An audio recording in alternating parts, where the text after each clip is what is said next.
Welcome to Emily Academy, Hyderabad. This is Dr. Moses. Hostel welfare officer DSC మరి deputy ఈఓకి సంబంధించి perspective ఎడ్యుకేషన్లో గతంలో ఈ ప్రశ్న అడిగారు. డైట్ సంస్థలు దీని సిఫారసుల మేరకు దేశమంతా స్థాపించబడను. ఆప్షన్ 1 జాతీయ విద్యా విధానం 1986. Option 2 Eshwari Bai Patel committee. Option 3 Kothari commission. Option 4 secondary విద్యా కమిషన్.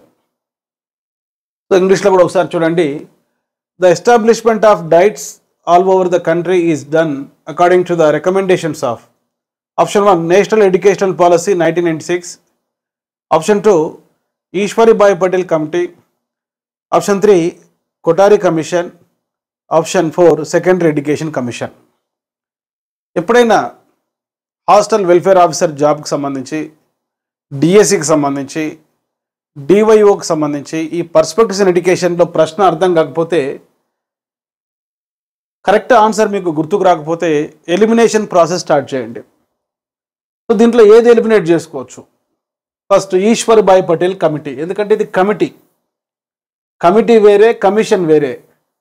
కమిటీలో తక్కువ మంది సభ్యులు ఉంటారు, కమిషన్లో ఎక్కువ మంది సభ్యులు ఉంటారు. కమిటీ ప్రస్తుత సమస్యను మాత్రమే అధ్యయనం చేస్తుంది, కమిషన్ ప్రస్తుత సమస్యను అధ్యయనం చేస్తూ భవిష్యత్తులో ఏం చేయాలో సూచిస్తుంది. కనుక ఇక్కడ డైట్ సంస్థలు దీని సిఫార్సుల మేరకు దేశమంతా స్థాపించబడను. ఉనికిలో ఉన్న సమస్యను పరిష్కరించేది కమిటీ కాబట్టి, భవిష్యత్తులో ఏం చేయాలి సూచించేది కమిషన్ కాబట్టి, ఇది కమిటీకి సంబంధించినది కరెక్ట్ ఆన్సర్ కాదు. కనుక ఎలిమినేట్ ఈశ్వరీబాయి పటేల్ కమిటీ. ఆ తర్వాత ఇక 3 ఆప్షన్స్ మిగిలాయి. ఎప్పుడైనా మల్టిపుల్ చాయిస్ క్వశ్చన్స్లో ఒక ఆప్షన్ ఎలిమినేట్ చేసుకుంటే మనకు probability of guessing correct answer 33.3% ఉంటుంది. 33.3% ఉంటుంది ఒకటి ఎలిమినేట్ చేసుకుంటే. ఇప్పుడు ఎలిమినేట్ చేసుకున్నాం. ఇక మిగతా 3 ఆప్షన్స్ చూడండి. కొఠారి కమిషన్, సెకండరీ విద్యా కమిషన్, ఈ రెండు కూడా కమిషన్లు. డైట్ సంస్థలు, డైట్ అంటే district institute of education and training. మరి ప్రాథమిక ఉపాధ్యాయుల శిక్షణ కోసం 2 రకాల శిక్షణలు, ప్రీ సర్వీస్, ఇన్ సర్వీస్. వృత్తిపూర్వక, వృత్యంతర శిక్షణ కోసం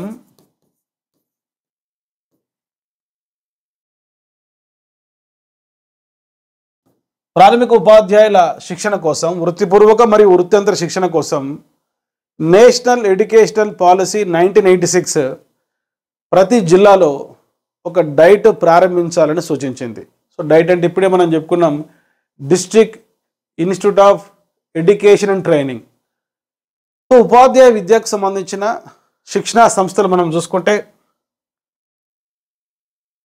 సిటిఈ అంటే college of teacher education, IASE institute of advance studies in education, అదేవిధంగా RIE regional institute of education. ఇవన్నీ కూడా సెకండరీ లెవెల్ టీచర్ ట్రైనింగ్కి సంబంధించింది, అంటే బిఎడ్ కోర్సులు అందించేవి సెకండరీ లెవెల్ టీచర్ ట్రైనింగ్. అయితే ఇప్పుడు మనం చెప్పుకుంటున్నటువంటి డైట్ అనేది primary level teacher training programme.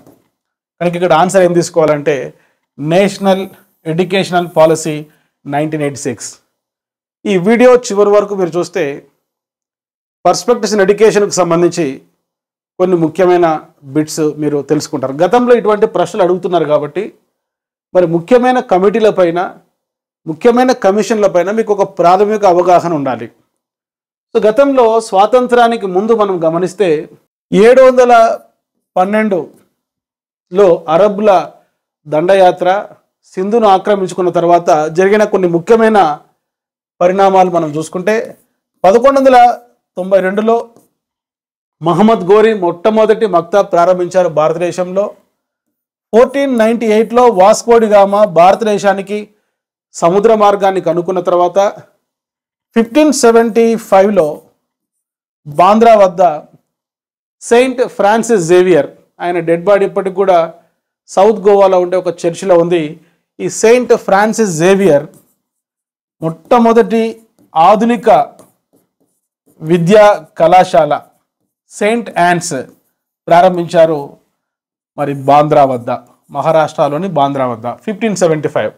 అదేవిధంగా 1716లో మరి దక్షిణ భారతదేశంలో జీజన్ బాల్గ్ అనేటువంటి ఒక డెన్మార్క్ క్రిస్టియన్ మిషనరీ భారతదేశంలో మొట్టమొదటి ఉపాధ్యాయ శిక్షణ కళాశాల ప్రారంభించారు. జీజన్ బాల్గ్ మొట్టమొదటి ఉపాధ్యాయ శిక్షణ కళాశాల మరి ఇప్పుడు నాగపట్నం జిల్లా ట్రాంక్వీ బార్ అనే ప్రదేశంలో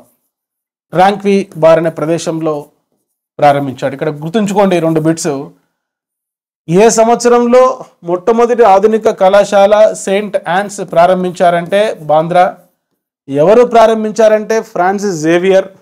ఏ సంవత్సరంలో ప్రారంభించారంటే 1575. అదేవిధంగా భారతదేశంలో మొట్టమొదటి ఉపాధ్యాయ శిక్షణ కళాశాల ప్రారంభించినది ఎవరంటే జీజన్ బాల్గ్. ఏ ప్రదేశం అంటే ట్రాంక్వీ బార్. ఏ సంవత్సరం అంటే 1716. అది ప్రజెంట్ ఇప్పుడు ఏ స్టేట్లో ఉందంటే తమిళనాడు, నాగపట్నం జిల్లా. Come to the point. కమిటీలు, కమిషన్ల పైన భారతదేశ విద్యా చరిత్రలో జరిగిన ముఖ్యమైన పరిణామాలపైన మీకు పట్టుంటే పర్స్పెక్టివ్స్ ఇన్ ఎడ్యుకేషన్లో మంచి మార్కులు సాధించవచ్చు. అదేవిధంగా భారతదేశంలో 1792లో ఒక ముఖ్యమైన పరిణామం జరిగింది. మరి చార్లెస్ గ్రాంట్ అబ్జర్వేషన్ అనేటువంటి ఒక కరపత్రికను బ్రిటిష్ పార్లమెంటులో పంచడం జరిగింది, అబ్జర్వేషన్స్. సో ఈ కరపత్రిక యొక్క ముఖ్య ఉద్దేశం ఏంటంటే ఈస్ట్ ఇండియా కంపెనీ క్రిస్టియన్ మిషనరీలకు విద్యా వ్యాప్తి కోసం స్వేచ్ఛనివ్వాలి. అదేవిధంగా బ్రిటిష్ పార్లమెంటు భారతీయ విద్య కోసం మరి కొన్ని నిధులు కేటాయించాలి, అవి ఇంగ్లీష్ విద్యకు కేటాయించాలి, సైన్స్ విద్యకు కేటాయించాలని సూచించాడు చార్లెస్ గ్రాంట్ 1792లో. ఈ క్రమంలో 1813 చార్టర్ చట్టం భారతదేశ విద్య కోసం 1,00,000 రూపాయలు కేటాయించింది. మరి ఈ 1,00,000 రూపాయలు దేనికోసం ఖర్చు పెట్టాలి అనేటువంటి ఒక వివాదం జరిగింది. దీనినే ప్రాక్ పశ్చిమ వివాదం అంటాం. చూడండి, ఈనాడు తెలంగాణ రాష్ట్రంలో కానీ ఆంధ్రప్రదేశ్లో కానీ ఒక రెసిడెన్షియల్ స్కూల్ విద్యార్థి పైన ప్రభుత్వం ఖర్చు పెట్టేటువంటి డబ్బు సంవత్సరానికి 1,00,000 రూపాయలు. కానీ 1813 చార్టర్ చట్టంలో భారతదేశ మొత్తం విద్యా స్థాయిలకు సంబంధించి కేవలం 1,00,000 రూపాయలు మాత్రమే కేటాయించడం జరిగింది. సో ఈ క్రమంలో ఈ 1,00,000 రూపాయలు దేనికోసం ఖర్చు పెట్టాలి అని 1835లో ఒక కమిటీ వచ్చింది. దానినే మనం మెకాలే మినిట్స్ అంటాం.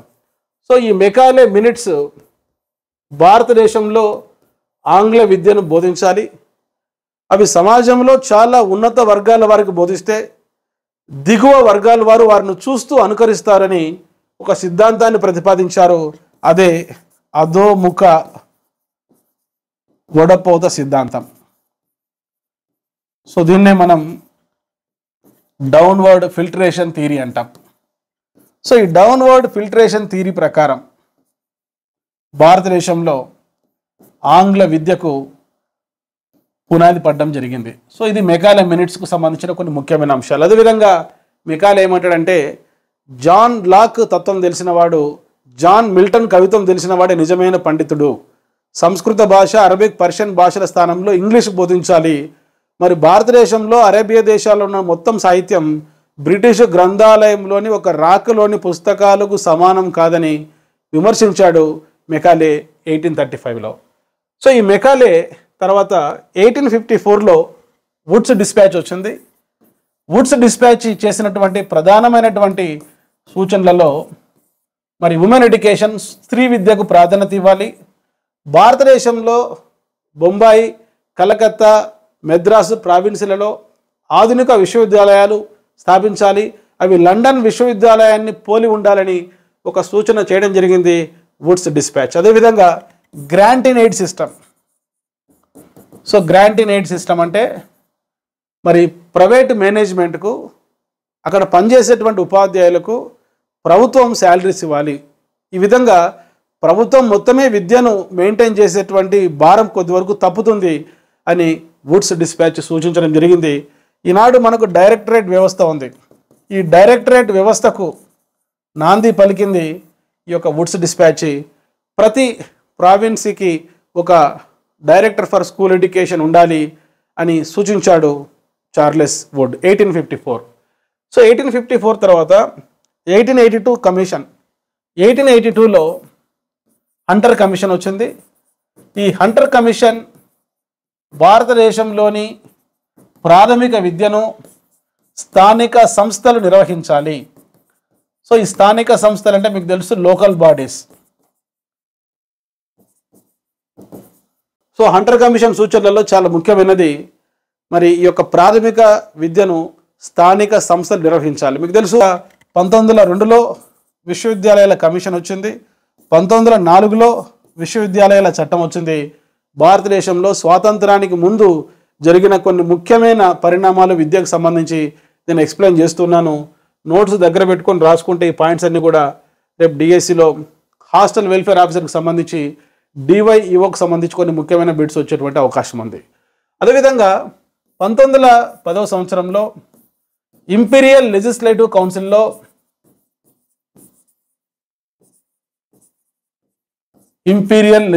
కౌన్సిల్లో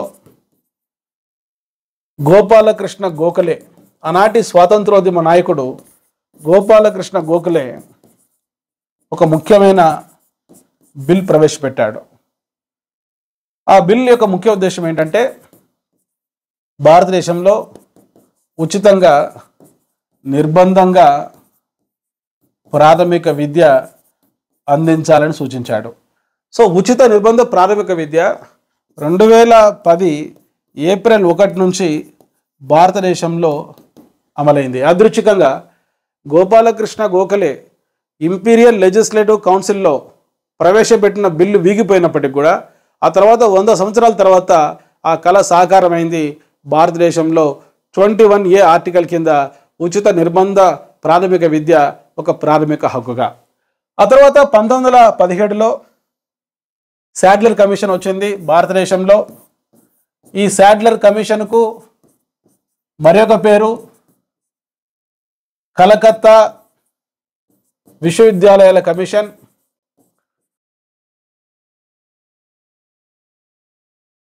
ఎందుకంటే కలకత్తా విశ్వవిద్యాలయం ఆనాడు కొన్ని సమస్యలతో ఉంది కాబట్టి ఆ సమస్యల పరిష్కారం కోసం శాడ్లర్ కమిషన్ వచ్చింది. సో శాడ్లర్ కమిషన్ మరి సూచించినటువంటి కొన్ని ముఖ్యమైన అంశాలలో విశ్వవిద్యాలయాలలో సెలక్షన్ కమిటీ ఉండాలి అధ్యాపకుల నియామకం కోసం. అదేవిధంగా విశ్వవిద్యాలయాలలో ఒక అకాడమిక్ కౌన్సిల్ ఉండాలి. మరి పూర్తి కాలం వైస్ ఛాన్సలర్ ఉండాలి. మరి సెనెట్ స్థానంలో ఎగ్జిక్యూటివ్ కౌన్సిల్ ఉండాలి అని కొన్ని ముఖ్యమైన సూచనలు చేశాడు శాడ్లర్ కలకత్తా విశ్వవిద్యాలయానికి సంబంధించి ఇతర విశ్వవిద్యాలయాలకు సంబంధించి. చూడండి ఇక్కడ సెలక్షన్ కమిటీ అధ్యాపకుల కోసం, అకాడమిక్ కౌన్సిల్ అధ్యాపకుల యొక్క వృత్తి నైపుణ్యం కోసం, పూర్తికాలం వైస్ ఛాన్సలర్ ఉండాలి. మరి సెనెట్ సిండికేట్ స్థానంలో ఎగ్జిక్యూటివ్ కౌన్సిల్ ఉండాలి. ఈ విధంగా సేవ్ అనేటువంటి ఒక కోడ్ గుర్తుపెట్టుకోండి, సేవ్. సో కలకత్తా విశ్వవిద్యాలయాన్ని సేవ్ చేయడం కోసం వచ్చాడు శాడ్లర్ అని గుర్తుపెట్టుకుంటే ఈ సేవ్ అనేటువంటి మరి 4 లెటర్స్లో 4 ముఖ్యమైన బిట్స్ ఉన్నాయి. డిస్కస్ చేస్తున్నాం ఇప్పుడు భారతదేశంలో స్వాతంత్రానికి ముందు జరిగిన ముఖ్యమైన పరిణామాల విద్యకు సంబంధించి. ఆ తర్వాత 1929లో హార్టాగ్ కమిటీ వచ్చింది భారతదేశంలో, ఫిలిప్ హార్టాగ్ కమిటీ. ఈ ఫిలిప్ హార్టాగ్ కమిటీ 1927లో వచ్చిన సైమన్ కమిషన్లో ఒక auxiliary committee, sub committee. So Philip Hartog భారతదేశంలోని ప్రాథమిక విద్యలో 2 జంట సమస్యలు ఉన్నాయి. ఒకటి వృధా, 2 స్తబ్దత అని గుర్తించాడు హార్టాగ్. వృధా అంటే ఇంగ్లీష్లో వేస్టేజ్, స్తబ్దత అంటే స్టాగ్నేషన్. సో చూడండి 1వ తరగతిలో జరిగిన పిల్లవాడు 5వ తరగతి పూర్తి చేయకుండానే మధ్యలో బడి మానుకుంటే ఆ పిల్లవాడి పైన ప్రభుత్వం పెట్టిన ఖర్చు వృధా కావడం అనే అర్థంలో ఇక్కడ మనం విద్యాపరంగా తీసుకోవాలి. స్తబ్దత అంటే మరి ఒక విద్యా సంవత్సరానికి మించి ఎక్కువ కాలం ఒక విద్యార్థి చదవడం స్తబ్దత. For example 7th class fail అయితే మళ్ళీ 7th క్లాస్ చదవాలి, 10th క్లాస్ ఫెయిల్ అయితే మళ్ళీ 10th క్లాస్ చదవాలి. సో ఈ విధంగా స్తబ్దత అనే అర్థాన్ని మనం తీసుకోవాలి విద్యకు సంబంధించి. ఈ రెండు సమస్యలు భారతదేశంలోని ప్రాథమిక విద్యలో ఉన్నాయి. ముఖ్యంగా బాలికలలో ఈ రెండు జంట సమస్యలు ఉన్నాయి కనుక ప్రాథమిక విద్య వ్యాప్తి చెందడం లేదని సూచించారు ఫిలిప్ హార్టాగ్ 1929లో. ఆ తర్వాత భారతదేశంలో మరి ఎబర్ట్ వుడ్ నివేదిక. సో ఈ ఎబర్ట్ వుడ్ నివేదిక 1937 సంవత్సరంలో వచ్చింది. వీరు 2 రకాల విద్యలు సూచించారు, సాధారణ విద్య, సాంకేతిక విద్య. మరి junior technical schools 8th class నుంచే ప్రారంభించాలి, 11th క్లాస్లో సీనియర్ టెక్నికల్ స్కూల్స్ ఉండాలని సూచించారు ఎబర్ట్ మరియు వుడ్.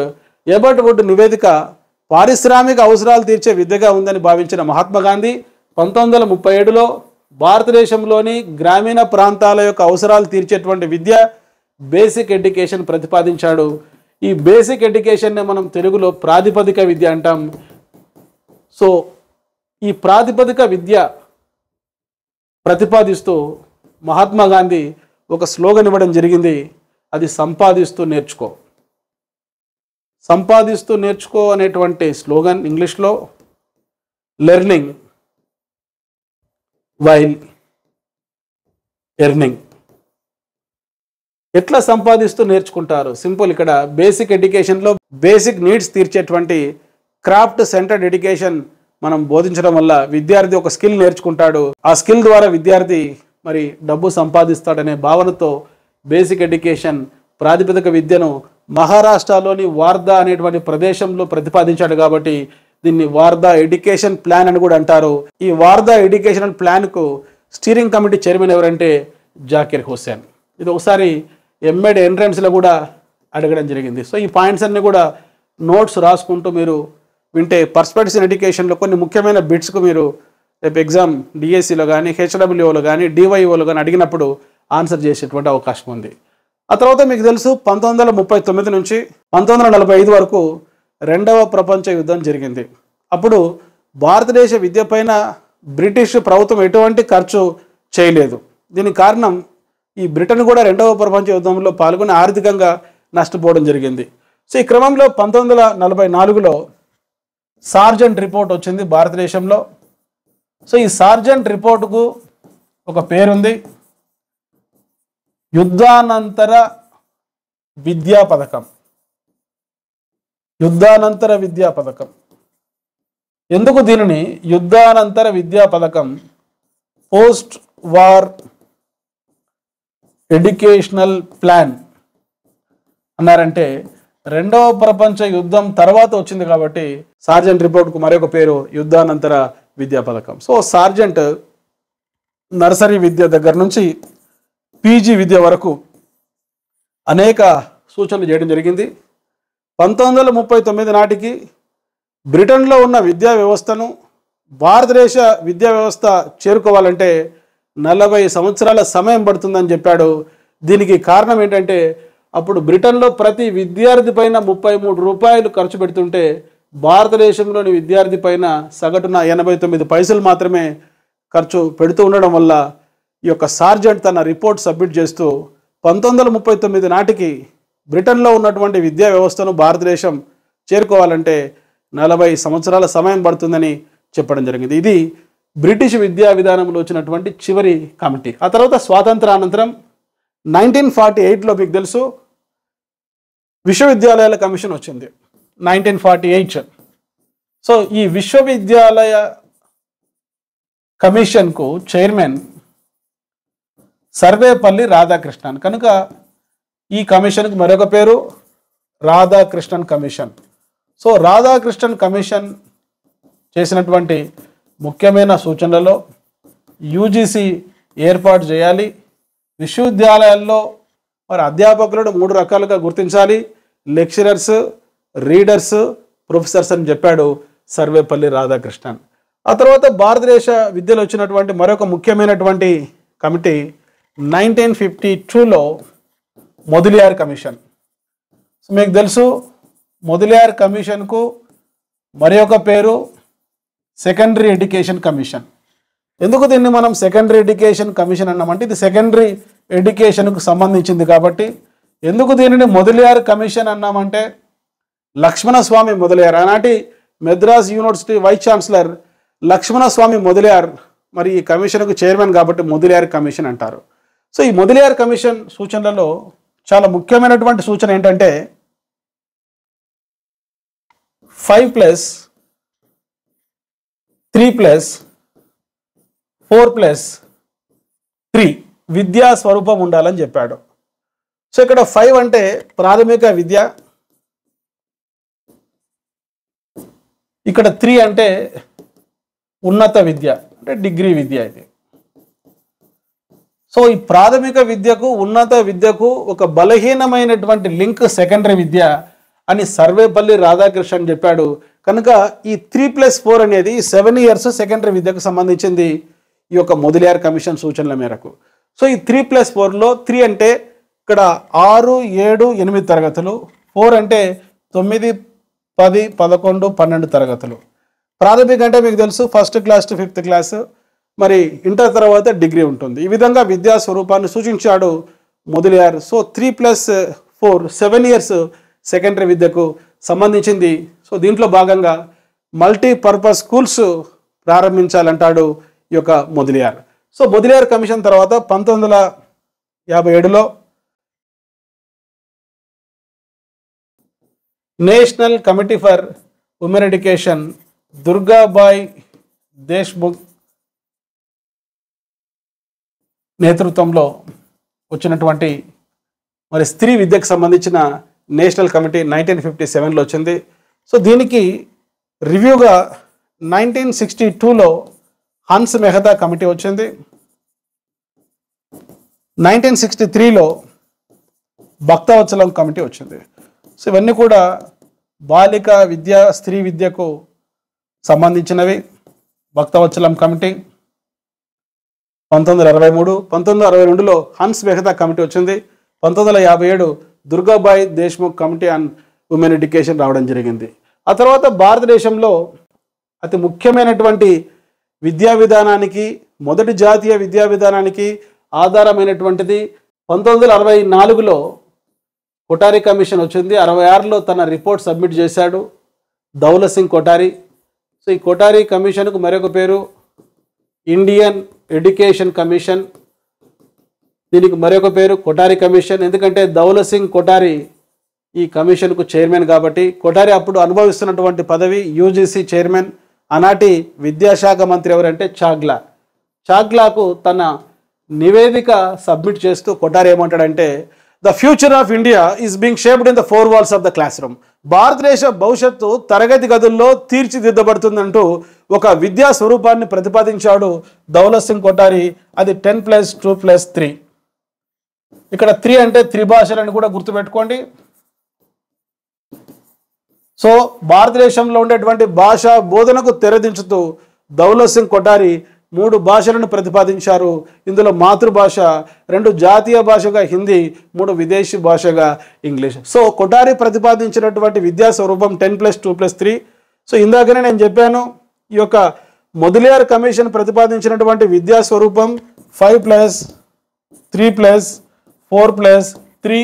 సో ఎన్ఈపి 2020 ప్రతిపాదించిన విద్యా స్వరూపం 5+3+3+4. సో వీటి గురించి చాలా డీటెయిల్గా నా క్లాసెస్లో పర్స్పెక్టివ్స్ ఇన్ ఎడ్యుకేషన్లో నేను యాప్లో ఎక్స్ప్లెయిన్ చేశాను. కాబట్టి వీలైతే ఈ వీడియో డిస్క్రిప్షన్లో ఇచ్చినటువంటి లింక్ ద్వారా లేక ప్లే స్టోర్లో ఎమిలియా అకాడమీని టైప్ చేయడం ద్వారా మా యాప్ ఇన్స్టాల్ చేసుకొని అందులో ఈ డీటెయిల్ క్లాసెస్ ఉన్నాయి, చూడడానికి ట్రై చేయండి. ఇప్పుడు డిస్కస్ చేస్తున్నాం భారతదేశంలో వచ్చిన ముఖ్యమైన కమిటీలు, కమిషన్లు. ఆ తర్వాత 1977లో ఈశ్వర్ భాయ్ పటేల్ కమిటీ వచ్చింది. So Ishwarbhai Patel committee సూచనలలో ముఖ్యమైనది SUPW అంటే సోషల్లీ యూస్ఫుల్ ప్రొడక్టివ్ వర్క్.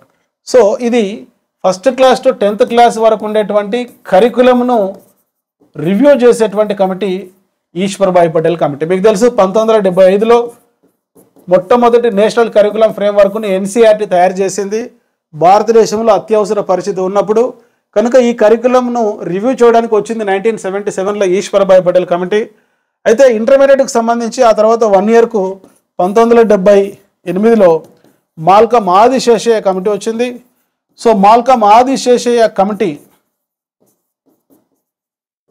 తన రిపోర్ట్ను సబ్మిట్ చేస్తూ ఒక శీర్షికను పెట్టింది, learning to do. So learning to do towards a learning and working society అనే టైటిల్తో మాల్కమ్ ఆదిశేషయ్య తన నివేదికను ఇస్తూ మరి ఏమన్నాడంటే, ఇంటర్మీడియట్ స్థాయిలో 2 రకాల కరికులంలు ఉండాలి. ఒకటి వొకేషనల్ ఎడ్యుకేషన్కి సంబంధించి, ఇంకొకటి జనరల్ ఎడ్యుకేషన్కి సంబంధించి. కనుక ఈనాడు మనం చూస్తున్నాం కొన్ని వొకేషనల్ జూనియర్ కాలేజీలు అవన్నీ కూడా మాల్కమ్ ఆదిశేషయ్య కమిటీ సిఫార్సుల మేరకు రావడం జరిగింది. ఆ తర్వాత భారతదేశంలో వచ్చిన ఒక ముఖ్యమైన కమిటీ 1978 తర్వాత 1983 చటోపాధ్యాయ కమిషన్. సో ఈ చటోపాధ్యాయ కమిషన్ అదే సంవత్సరంలో వచ్చిన మరొక కమిషన్ రాయ్ అహ్మద్ కమిషన్, ఉపాధ్యాయ విద్యకు సంబంధించింది. సో ఉపాధ్యాయ విద్యను ఒక వృత్తిగా చూడాలంటాడు Chattopadhyay. So Chattopadhyay commission, Rai Ahmed commission వచ్చిన సంవత్సరాలు 1983. ఆ తర్వాత 1986 సంవత్సరంలో ఇప్పుడే మనం బిట్లో చెప్పుకున్నాం, న్యూ ఎడ్యుకేషనల్ పాలసీ లేక నేషనల్ ఎడ్యుకేషనల్ పాలసీ 1986 వచ్చింది. సో రాజీవ్ గాంధీ గారు ప్రధానిగా ఉన్నప్పుడు, స్వర్గీయ మాజీ ప్రధాని పివి నరసింహరావు గారు మానవ వనరుల శాఖ మంత్రిగా ఉన్నప్పుడు మరి 1986 జాతీయ విద్యా విధానం వచ్చింది. దీనికి మరొక పేరు నూతన జాతీయ విద్యా విధానం. సో 21వ శతాబ్దపు సవాళ్లకు ధీటుగా ఒక విద్యా వ్యవస్థ ఉండాలని రాజీవ్ గాంధీ గారు సూచించడం వల్ల మరి అపర మేధావి 14 భాషల పండితుడు మరి స్వర్గీయ మాజీ ప్రధాని పివి నరసింహరావు గారు మరి ఈ 86 జాతీయ విద్యా విధానాన్ని రూపకల్పన చేశారు. అది రాజీవ్ గాంధీ గారి యొక్క వీలునామాగా ప్రకటిస్తూ ఒక డ్రాఫ్ట్ తయారు చేశారు. ఆ డ్రాఫ్ట్ పేరు challenges in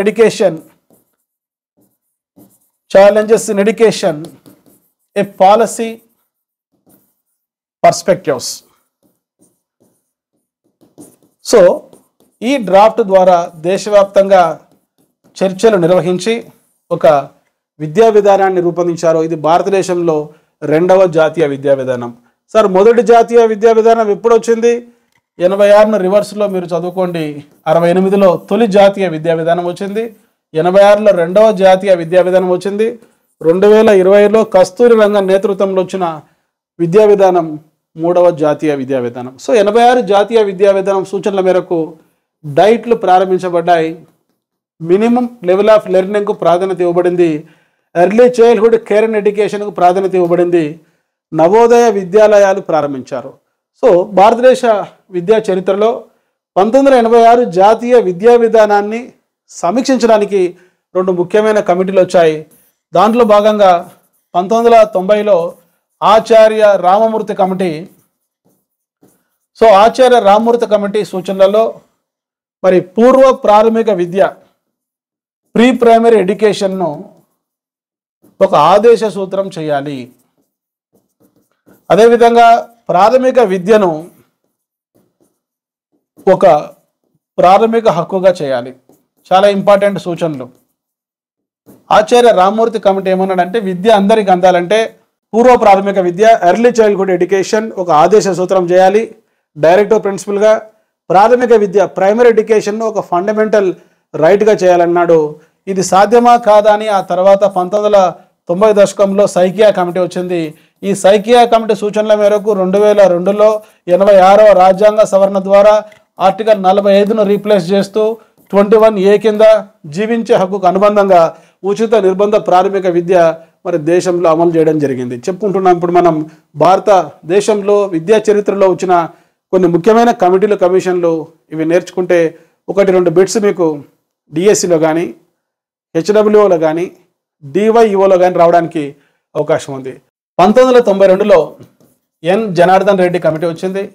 so N Janardhan Reddy committee సూచనల మేరకు 1992లో పిఓఏ ప్రోగ్రామ్ ఆఫ్ యాక్షన్ ప్రారంభించబడింది.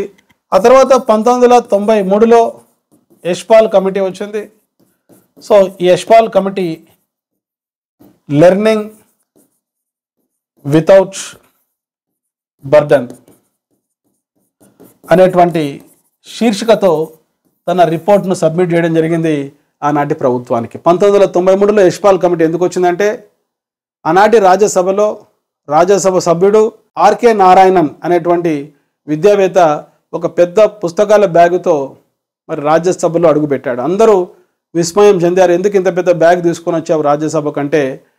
ఈనాడు ఒక సగటున ఒక విద్యార్థి మోస్తున్న పుస్తకాల బ్యాగు బరువు అని ఆందోళన వ్యక్తం చేయడం చేత ఆనాటి ప్రభుత్వం యశ్పాల్ నేతృత్వంలో ఒక కమిటీ వేశారు. అదే Yashpal committee. So learning without burden, భారరహిత అభ్యసనం అనేటువంటి శీర్షికతో తన రిపోర్టు సబ్మిట్ చేస్తూ సో ఏ లాట్ ఈస్ స్టార్ట్ బట్ లిటిల్ ఈస్ లెంట్ అని పేర్కొన్నారు యశ్పాల్. సో యశ్పాల్ కమిటీ నివేదిక 2005 నేషనల్ కరికులం ఫ్రేమ్వర్క్ తయారు చేయడానికి ఒక ముఖ్యమైన ఆధారం అని మనకు తెలుసు. ఆ తర్వాత భారతదేశ విద్యా చరిత్రలో ఒక ముఖ్యమైనటువంటి కమిటీ మీకు తెలుసు 2020 నేషనల్ ఎడ్యుకేషనల్ పాలసీ.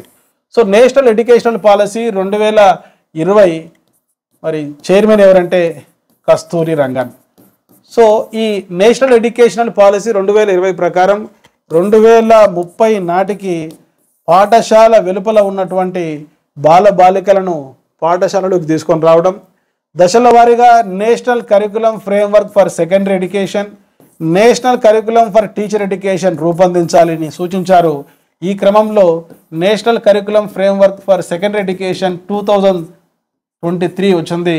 దీంట్లో భాగంగా 3 సంవత్సరాల నుంచి 18 సంవత్సరాల వరకు ఉండే బాలికలకు 4 రకాల విద్యలు. సో విద్యా స్వరూపం మీకు తెలుసు 5+3+3+4. సో ఈనాడు కొఠారి పేర్కొన్నటువంటి విద్యా స్వరూపం 10+2+3 స్థానంలో 5+3+3+4 సూచించారు ఎన్ఈపి 2020 కస్తూరి రంగన్ కమిటీ. సో 5 అంటే ఫౌండేషనల్, 3 అంటే ప్రిపరేటరీ, 3 అంటే మిడిల్, 4 అంటే సెకండరీ ఎడ్యుకేషన్. సో ఈ 5లో nursery, PP1, PP2 first class second class వస్తాయి. 3లో 3rd, 4th, 5th క్లాసెస్ మరి ఉంటాయి. అదేవిధంగా ఆ తర్వాత 3లో 6, 7, 8 తరగతులు వస్తాయి.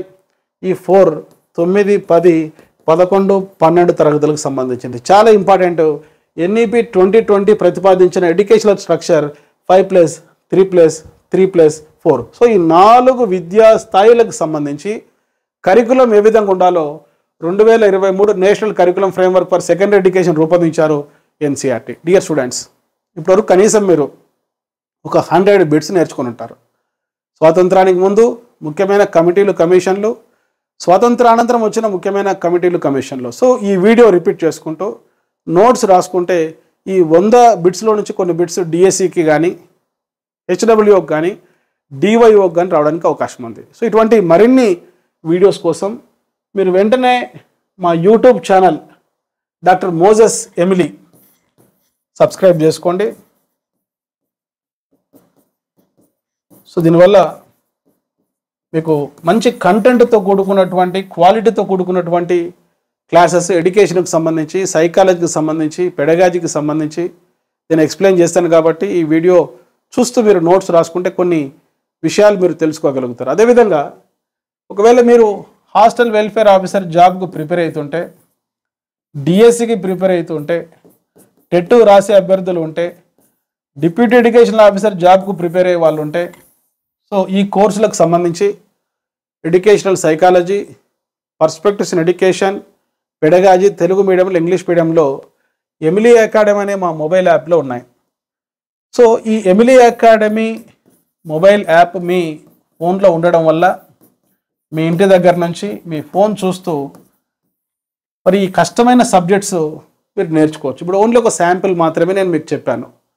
ఈ తక్కువ టైంలో ఎక్కువ ఇన్ఫర్మేషన్ చెప్పడం జరిగింది. సో టాపిక్ వైజ్గా ఒక సీక్వెన్స్లో మీరు నేర్చుకోవాలనుకుంటే ఈ వీడియో డిస్క్రిప్షన్లో ఇచ్చినటువంటి లింక్ ద్వారా మా mobile app Emily academy install చేసుకోండి. ఇందులో స్టోర్ ఫోల్డర్లో ఈ కోర్సెస్కి సంబంధించి మరి ముఖ్యమైన సబ్జెక్ట్స్ ఉన్నాయి. వాటికి సంబంధించిన డెమో క్లాసెస్ చూడండి. చాలా సింపుల్. ప్లే స్టోర్లో కూడా ఎమిలీ అకాడమీ అని టైప్ చేస్తే మా యాప్ వస్తుంది. సో యాప్ ఓపెన్ చేసిన వెంటనే స్టోర్ అనే ఒక ఫోల్డర్ బాటంలో కనపడుతుంది. సో ఆ స్టోర్ ఫోల్డర్ ఓపెన్ చేస్తే డిఫరెంట్ సబ్జెక్ట్ సంబంధించినటువంటి క్లాసెస్ ఉంటాయి. మరి డైరెక్ట్గా ఆ కోర్స్ ఓపెన్ చేసి ఆన్లైన్లో మీరు కోర్స్ యాక్సెస్ చేసుకుంటే ఈ రోజు నుంచే మీరు ప్రిపరేషన్ మొదలు పెట్టవచ్చు. Psychology, pedagogy, perspectives in education మరి కష్టమైన సబ్జెక్టులుగా కాకుండా మీకు ఇష్టమైన సబ్జెక్టులుగా మారుతాయి. I wish you all the best.